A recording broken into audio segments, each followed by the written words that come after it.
Oh, no, thank you very much. Obviously, yeah, we've only found out a couple of weeks ago, so it's still all sort of sinking in as such. But you know, we're sort of pulling together and then seeing what we can do and moving this forward. To be honest, at first it was a bit of a relief because over the last few years there's been things that have been happening to me, memory loss, you know, becoming quite anxious, mood swings. So when I actually got the first diagnosis, it was a bit of relief to know that there was actually something wrong. But then once that's sort of, after a couple of days, that's gone, it turns into pure guilt of what I'm going to do to the rest of the family. I'm going to go downhill, and they're left to look after and pick up the pieces.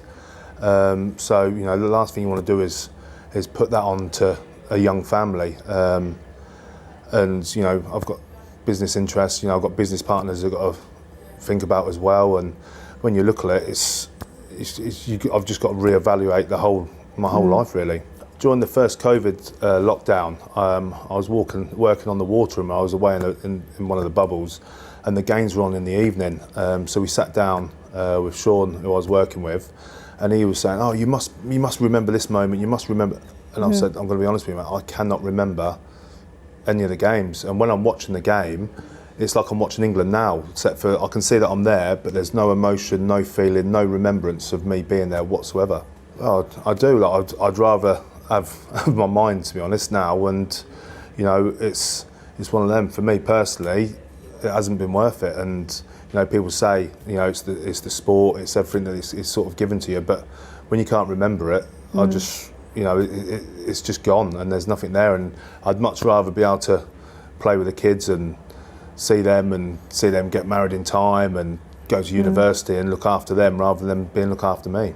No, 100%. I don't want this game to stop. You know, I think it's an amazing game. Like, you know, what it has, the morals, everything that's part of this game. It's amazing. It's the understanding. When someone pulls a hamstring, they stop training. They can't train. When someone gets a bang on the head, it's just a bang on the head, and it's not just the professional game. It's all the way down. So for me, it's education. It's about teaching everyone what we need to do to look after people and after their heads, their brains. And for me, if we can stop some youngsters at 42 years old, you know, getting dementia, there's a massive reason to do that. You know, we've got people out there that will disagree with us, but for me, I truly believe, and I'm passionate about this, that if we can educate people, we can make this game even safer, but just as enjoyable to watch and play.